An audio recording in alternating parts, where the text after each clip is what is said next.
Russell Westbrook is headed to Houston. This basically reunites old teammates. James Harden, Westbrook. Rockets will send Chris Paul and 2 protected first-round picks and 2 pick swaps to the Thunder. So for more on this, let's welcome in our Adrian Wojnarowski on Coast to Coast. This is an interesting deal. I know many people talked about Miami Heat first and foremost, but now I need to know, why were the Rockets so motivated to get a deal done for Westbrook? James Harden wanted Russell Westbrook as a teammate again. They were ready to move off of Chris Paul. And, Oklahoma City moved quickly to try to get a deal done to create an auction situation between the Miami Heat and the Houston Rockets. The market was limited for Russell Westbrook. It's limited for Chris Paul because of their age, the contracts they have, and how they fit in around the league now. So they knew exactly what Houston had to offer, what Miami had to offer. And Oklahoma City moved quickly yesterday to tell those two teams, we're doing a deal. Houston's offer, coupled with the fact that Oklahoma City wanted to work with Westbrook, help him get to his preferred destination. That was the Rockets. But 2 first-round picks, 2 more pick swaps. Oklahoma City has gathered up 8 first-round picks since draft night. Yeah, and that was nice of them, I guess. Is it nice of them to help Russell Westbrook get to where he wanted to be? You talk about the bevy of draft picks stockpile for them in the future, and that's OKC. Now, what happens with Chris Paul? He has 3 years and $124 million left on his contract. Will we see him in OKC at all? Not if they can help it. They've already started working to try to find a destination for him. Miami looms in that conversation. They wanted to get Westbrook, didn't get a deal there. They don't have salary cap space. They don't have many picks going forward, ways to improve themselves at Miami. They're going to have to take, a contract like Chris Paul's on, the way they were willing to do Westbrook's. They brought in Jimmy Butler in the sign-and-trade. But from the moment that trade was agreed to yesterday, Chris Paul's agent, Sam Presti, already having the conversation to try to figure out where they're going to move him on to. There could be some other teams in that conversation, but I think the focus right now is trying to find a way to do a deal with Miami if there's one there. If not, he could potentially start the season in Oklahoma City. It's really not a scenario anybody wants. All right. Okay, so Chris Paul, 7th all-time in assists, but still seeking that ring. Who knows what happens and where he'll land. You mentioned Miami, perhaps. Thank you so much for giving us all the information. Thanks, Carrie. Always an education. All right, guys, let's take a closer look at this dynamic duo, Westbrook and Harden. Again, back together. After playing 3 seasons together in OKC, they were combined 170 and 93 with both guys in the lineup for the 405. But here's the thing. They only started 7 games together. Remember, Harden primarily came off the bench. They also become the 3rd pair of teammates to play on the same team after previously winning scoring titles. Last year, Harden and Westbrook were 1-2 combined in points created, combining for 102.4 points per game, which is a crazy number. That's close to what some teams are averaging total. So what's Vegas saying? That's a big question. Well, they like Houston's chances a lot more now. The Rockets' odds of winning an NBA championship improved from 10-1 before the trade to 15-2 after the trade. The Western Conference, it is stacked. 5 of the 7 title contenders are from the West, with Kerry's Lakers being the favorites. And then there's head coach Mike D'Antoni at NBA Summer League, picking up his phone, not saying that's when he found out about the Westbrook trade, or was it? Either way, he probably stopped paying attention to his team, and the Viz proves that.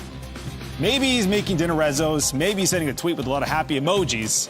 Either way, his players know about it too. Know that the Rockets picked up Russell Westbrook just now during the game? That's what we were talking about at halftime. So it's going to be great, man. I'm excited to get to learn a little bit from Westbrook. Obviously he's a Hall of Fame caliber player, so it's going to be a great opportunity for me. All right, Tim McMahon joins us. He covers the Rockets for ESPN. Let's just get this out of the way right away, because everyone wants to know this. How much of the relationship between James Harden and Chris Paul factor into the deal? Did that friction factor into James Harden's desire to team up with Russell Westbrook instead of Chris Paul? Perhaps, but that was not the reason this trade was made. As a Rockets source told me, that did not drive them to do anything that they otherwise would not have done. They did not feel like they had to trade Chris Paul, and they were not going to trade Chris Paul unless they felt like they got equal or better basketball value in return. There was not a situation that was available until Russell Westbrook was put on the trade block, and obviously once that happened, the Rockets pounced. So we know Houston, they want to win right now. They've been very clear about that. But how is this also a long-term play, too? Well, I mean, you look at the ages. Russell Westbrook's 3.5 years younger than Chris Paul. And look, we watched last season. We saw these signs of physical decline with Chris Paul. Realistically, that window was down to a year, maybe 2 years. They feel like with Russell Westbrook, it extends the window that they can be legitimate contenders. They feel like they now have a chance to contend for championships throughout James Harden's prime. And so that certainly was a big factor in feeling like Russell Westbrook was an upgrade, not just this season, but again, it is about the next 4 years that he's under contract. Well, we heard Woj just say a few moments ago that Harden wanted to play with Westbrook. These guys have played together with the Thunder. Everyone knows about that. But that situation was very different. Harden, a completely different player now. Both guys very ball dominant. What kind of concerns does that present for you? Well, look, it's not necessarily a perfect basketball fit, but it is a partnership that Russell Westbrook and James Harden are very excited about, and that gives the Rockets confidence that it can work. And, they feel like Russell Westbrook will drastically improve them in terms of being a transition team, in terms of a team that gets out and running. And they also feel like he will thrive in their system simply because for the first time in a long time, he will be able to operate with spacing, with shooters around him. And in terms of him not being a shooter and how does that impact, James Harden as an ISO player, one guy told me, well, it's not like James needs space to get off that step back. Well, the narrative in Houston changing quite a bit just over a couple weeks. You're going to be a busy man. Get some rest before the season starts. Thanks, Tim. Thank you.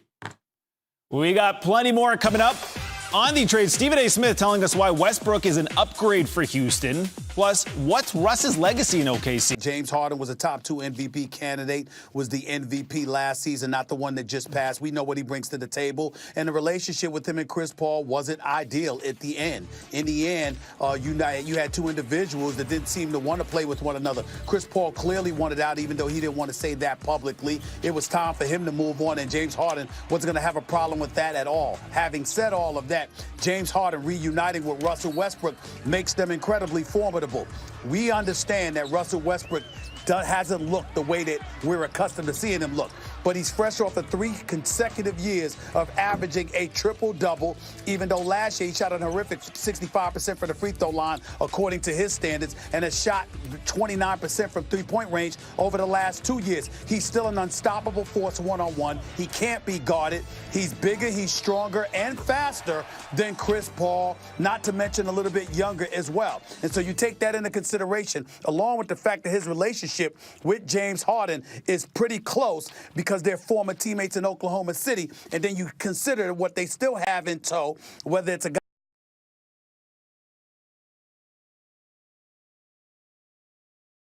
I have no problem with Houston making it whatsoever. I think from a talent perspective, it puts them right back in title contention picture. My only question mark is whether or not Mike D'Antoni can coach them on that level. We know he can win regular season games. We know he can win a couple of playoff series. But can he coach them in the manner that they need to be coached to get them over the hump? That's the lone question mark about the Houston Rockets after this deal. I see no other question marks to think of. Well, you took us right to our second question. How do they coexist on the court, particularly when both of them usually like to be the number one option, the guy who has the ball most of the time? Well, this is James Harden's team, and James Harden is a better perimeter shooter than Russell Westbrook. So you take that into consideration along with the 6 years of excellence that James Harden has registered for the Houston Rockets, and there is no question that Russell Westbrook is coming to James Harden's team. He's not coming to take over the Houston Rockets, but that's not going to be a challenge for him because he doesn't have a problem with it because they're boys. They're pretty tight. They used to play with one another. It was Russell Westbrook's team in OKC in his eyes, not Kevin Durant, but him. But in Houston, it's clearly James Harden. So really this comes down to Mike D'Antoni. His system predicts that, it predicates you being able to hit perimeter shots, making sure you push the ball up the floor at all time, even willing to sacrifice some defensive possessions from time to time. But there's a different ownership in place in Tillman Fertitta. He's not going to tolerate much. That's why Chris Paul is gone, because this man has expectations. He wants to win the championship, and he knew that getting this move was going to get them closer to that. In the case of Chris Paul, that wasn't going to happen. That's why he's gone. Russell Westbrook is there. They're back in title contention, but I don't think there's any question about their offense, and I don't think there's any question about their talent. The question now is whether Mike D'Antoni, who's a pretty damn good coach, can get them over the hump, which is something he wasn't able to do in Phoenix, New York, L.A., and thus far Houston. We'll see if he can pull it off. Stephen A. Smith, look forward to more commentary from you on the TV Friday. Thanks for joining us. You know it. Can a brother get a dynamic duo? Yes, apparently. We got a month full of them. June 15th, Anthony Davis traded to the Lakers to join forces with LeBron James. Those two ranked second and third all-time player efficiency rating. Official starter free agency, Kevin Durant, Kyrie Irving, they team up, commit to the Nets. Durant will likely miss the entire season with an Achilles injury. They suffered in the finals, but they're a twosome. July 5th, Kawhi Leonard committed to the Clippers. OKC traded Paul George as LA became the second team in NBA history to add multiple 25-point-per-game scores in a single offseason. That started this. Russell Westbrook now reunited with Harden in Houston. Those two played in OKC for 3 seasons before Harden was traded to Houston. They went to the finals once as well. So the Rockets' odds of winning the NBA title improve from 10-1 before the trade. It's now 7-1.